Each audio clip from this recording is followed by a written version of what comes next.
குழந்தை தொழிலாளர் முறையும் உச்சநீதிமன்ற தீர்ப்புகளும். இது வந்து எம்.சி. மேத்தா எதிர் தமிழ்நாடு அரசுங்கிற வழக்கு 1996ல் நடந்தது.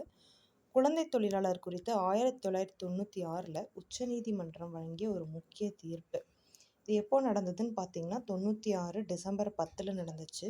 அப்போ வழக்கறிஞர் மேத்தான்றவர் வழக்கறிஞர், ஓகேங்களா. இவர் வந்து பொதுநல வழக்கின் மீது பப்ளிக் லிட்டிகேஷன் இருக்கு இல்லையா, பப்ளிக் இன்ட்ரெஸ்ட் லிட்டிகேஷன் வழக்கா இந்த உச்சநீதிமன்றம் வந்து ஒரு முக்கிய தீர்ப்பை வழங்குச்சு. பப்ளிக் இன்ட்ரெஸ்ட் லிட்டிகேஷனுங்கிறது நம்ம அமெரிக்காவிலேருந்து எடுத்திருப்போம்.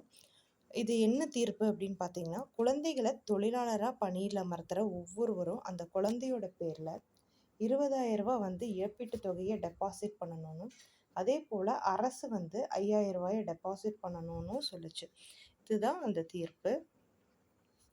கீழ்கண்ட 9 இடங்களில் பணியாற்றுபவர்கள் பற்றிய புள்ளி விவரங்களை 6 மாத காலத்திற்குள்ளே தொகுத்து தரணும்னு சொல்லி உத்தரவிட்டது.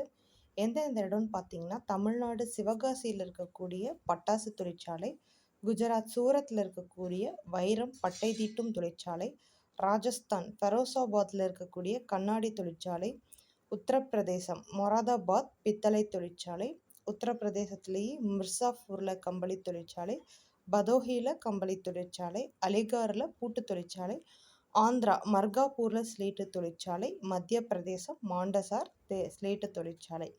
இங்கே வேலை செய்கிற குழந்தைகள் பார்த்திங்கன்னா, 4லிருந்து 6 மணி நேரத்துக்கு கூடுதலாக வேலை நேரம் இருக்கக்கூடாதுன்னு, குறைஞ்சபட்சம் 2 மணி நேரமாவது அவங்க பள்ளிக்கு செல்லணும் அப்படின்னு சொல்லி தீர்ப்பு வழங்குச்சு.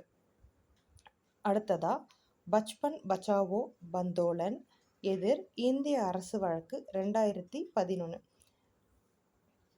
இந்த வழக்கு ஒருத்தரோட சம்மந்தப்பட்டது. அவர் யாருங்கிறத நீங்கள் கமெண்ட்டில் சொல்லுங்கள். இதில் என்ன சொல்லுச்சுன்னா, என்ஜிஓ தொடுத்த வழக்கு, ஓகேங்களா. இந்த என்ஜிஓ தொடுத்த வழக்கில் உச்சநீதிமன்றம் வந்து தீர்ப்பு வழங்குச்சு. இது சர்க்கஸில் குழந்தைகள் பணிபுரிவதை தடை செஞ்சிச்சு.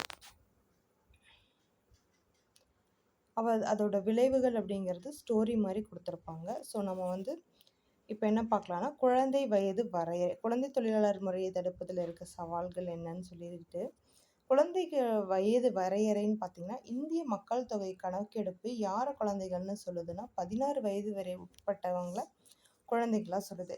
இதே ஐக்கிய நாடுகள் அவையும் இந்திய அரசு சட்டங்களும் 18 வயது உட்பட்டவர்களை குழந்தைகள்னு சொல்லுது.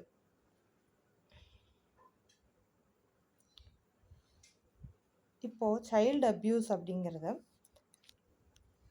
ஒரு குழந்தைக்கு உடல் ரீதியாகவோ பாலியல் ரீதியாகவோ உணர்வு ரீதியாகவோ தற்செயலாக இல்லை வேண்டும்னே இழைக்கப்படும் துன்புறுத்தல் தான் குழந்தை துன்புறுத்தல்னு சொல்கிறோம்.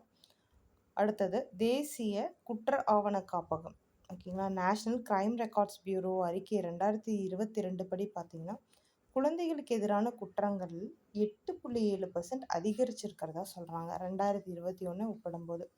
இந்த மாதிரி வழக்குகளில் கடத்தல் தான் அதிகமாக இருக்குன்னு சொல்கிறாங்க. கடத்தல் தொடர்பாக 45.7% குற்றங்களும், போக்சோ சட்டத்தின் கீழே 39.7% குற்றங்களும் பதிவு செய்யப்பட்டிருக்கு.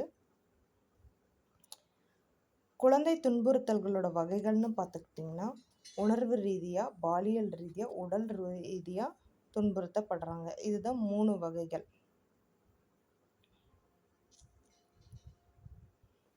தேசிய குற்ற ஆவண காப்பகம் அறிக்கை 2023 படி போக்சோ சட்டத்தின் கீழே பதிவான வழக்குகளோட எண்ணிக்கைன்னு பார்த்தீங்கன்னா 63,000 இருக்குது.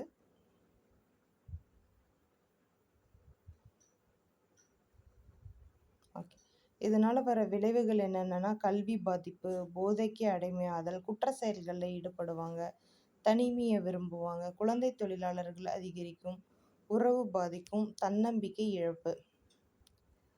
இது ஒவ்வொருத்தவங்களோட கடமையும் எப்படி வந்து அந்த குழந்தை தொழிலாளர்களாக மாறுறதை தடுக்கிறதுன்னு சொல்லி கொடுத்துருப்பாங்க.